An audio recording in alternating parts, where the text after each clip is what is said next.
1월 17일 중앙당 선대위 회의를 시작하겠습니다. 오늘은 D-51일 대통령 선거 D-51일 되는 날입니다. 깨끗한 우리 공화당으로 정권 교체를 해야 될 여러 가지 사항들이 나오고 있습니다. 제가 아주 오래전에 이번 대통령 선거에서 우파의 후보는 있대 우파가 괴멸될 상황이 있다 이렇게 말씀드린 적이 있습니다. 좌파들은요 한번 잡은 정권을 그렇게 쉽게 특히 촛불 쿠데타를 통해서 권력 찬탈한 정권 또 문재인 좌파 독재 정권의 붉은 적폐를 수도 없이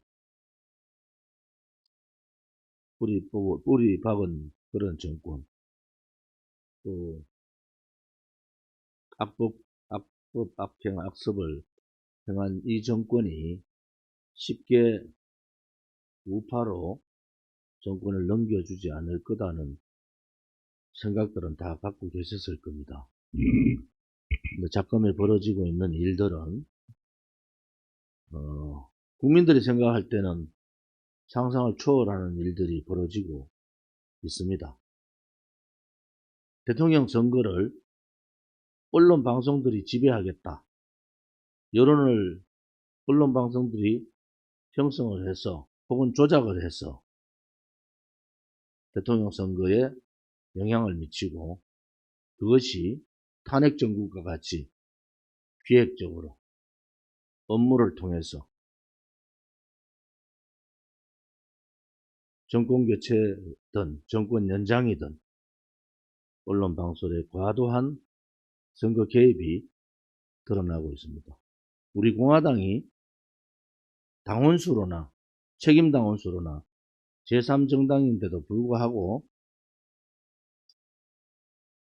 여론조사에서 아예 항목조차 넣지 않는 이러한 모습들을 보면서 대한민국이 정말 진정한 자유민주주의 국가가 되려면은 언론 방송개혁부터 이루어져야 된다 라는 생각이 절실해집니다.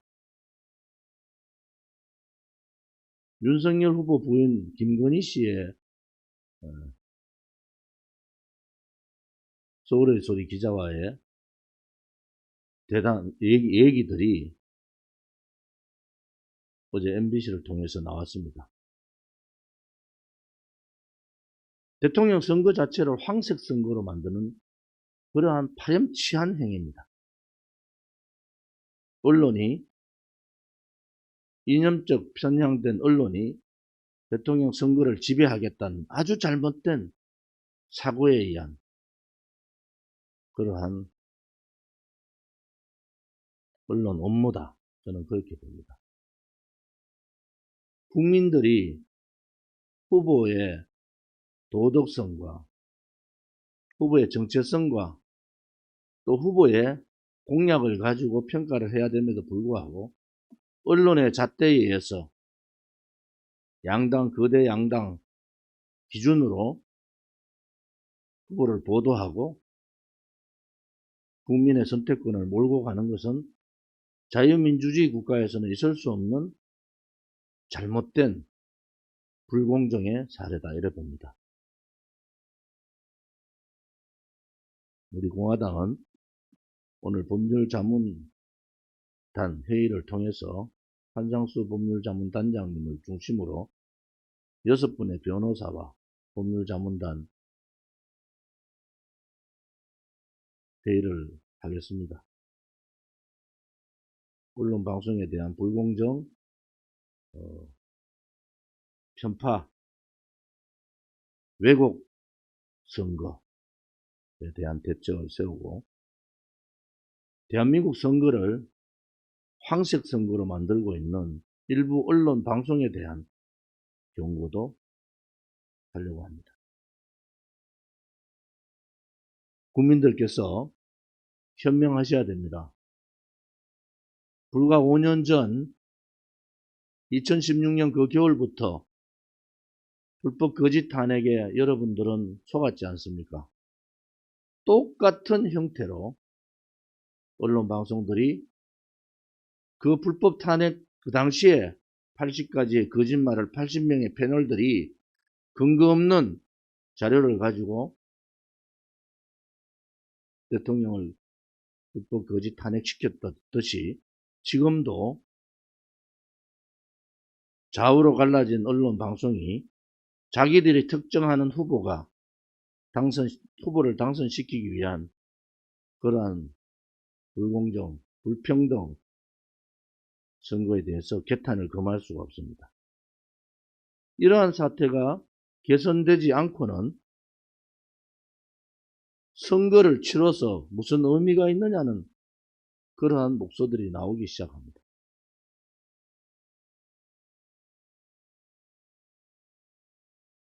제가 여러 가지 예측을 합니다만은 오늘 사전 선대본 회의에서도 얘기가 있었습니다. 서울의 소리 이명수 기자가 저한테도 전화를 많이 했어요. 저는 그들이 무엇을 요구하는지, 무엇을 필요로 하는 걸 알기 때문에 항상 이재명은 안 된다는 전제를 먼저 하고 얘기를 합니다. 이재명 얘기는 그만하시고 윤석열 얘기를 하자고 유도를 해도 그게 넘어가지 않습니다.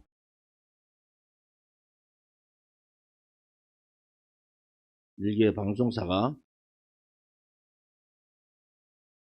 유튜브에 제보를 받고 이런 식으로 선거판을 황색 선거로 뒤바꾸는 것은 국민을 너무 무시하는 오만한 그러한 행태다 이렇게 봅니다. 어제는 독립기념관을 다녀왔습니다. 어제 충청의 독립기념관과 73차 희망배달 장보기와 동시에 충남도당 사무실 개소식 및 그동안 고생하셨던 분들에 대한 감사장 수여와 충남도당 20대 대통령 선거 선대위 발족식을 하고 왔습니다. 역사를 잊은 민족에게는 미래가 없다고 합니다. 제가 독립기념관을 다녀오면서 대한민국의 위대한 역사는 민초들의 역사였다. 항상 나라가 어렵고 힘들 때는 민초들이 앞장서서 나라를 지켰고 독립을 요구했고 자유를 요구했고 전쟁에서도 그들의 피와 땀으로 이 나라를 지키고 성장시켜왔다. 라는 엄연한 현실을 느끼고 왔습니다. 대한민국의 역사는 문재인 좌파 독재 정권이 5년 동안 지속적으로 왜곡된 좌파 성향의 역사로 바꾸려 했지만은 대한민국의 역사는 위대한 자유우파의 역사였습니다. 앞으로도 대한민국은 위대한 자유우파의 역사가 될 것이라고 저는 확신을 합니다. 아무리 좌파들이 그렇게 역사를 바꾸려 해도 위대한 대한민국의 역사는 바뀌지 않습니다. 역사를 지키기 위해서도 대한민국 국민을 지키기 위해서도 자유를 지키기 위해서도 이번 대통령 선거에서는 반드시 정권교체를 이뤄야 합니다. 정권교체를 어떻게 이뤄야 될 것인가에 대한 부분들은 여러 번 제가 말씀드렸지만은 야권 후보 단일화 외에는 방법이 없습니다. 후보의 자격 문제, 후보 부인의 여러 가지 도덕적 문제, 등등을 떠나서 국민께 다시 한 번 더 제1야당 후보가 아니라 국민 후보를 뽑을 수밖에 없지 않느냐. 자유우파 국민 후보를 뽑는 그러한 상황이 온 겁니다.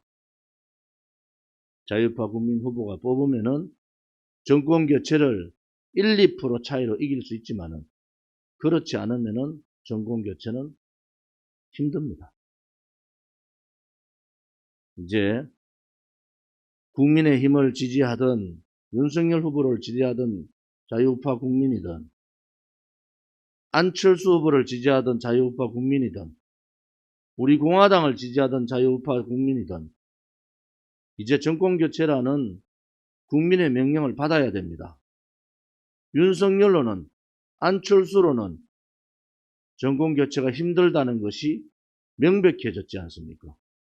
이 시기를 놓치면은 이제 누구한테 하소연하겠습니까?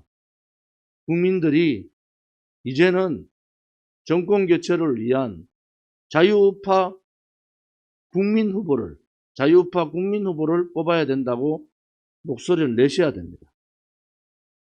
저는 감히 말씀드립니다. 그렇지 않으면 좌파 독재 정권에서 벗어날 수가 없습니다.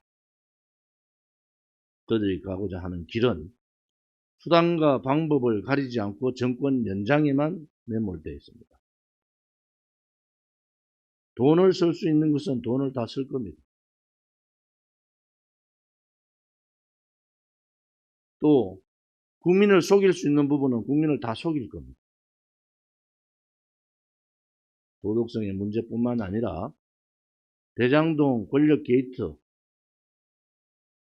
중심 인물인 사람도 한 달, 두 달 국민을 속일 수는 있지 않습니까? 그게 또 속아 넘어가면은 제2의 탄핵 사태가 오는 겁니다. 절대로 국민들께서 다시는 이러한 좌파들의 속임수, 좌파 후보의 무모한 국민 속이기에 넘어가셔서는 안 됩니다. 다시 한번 말씀드리지만은 국민의 명령인 정권 교체를 해야 됩니다. 그렇게 하기 위해서는 이제 50일밖에 남지 않은 지금 설날 명절 전에라도 국민들께서 요구하셔야 됩니다. 야권 자유우파 국민 단일 후보를 요구하셔야 됩니다. 그래야지 정권 교체가 가능하다는 것도 다시 한 번 더 말씀드립니다.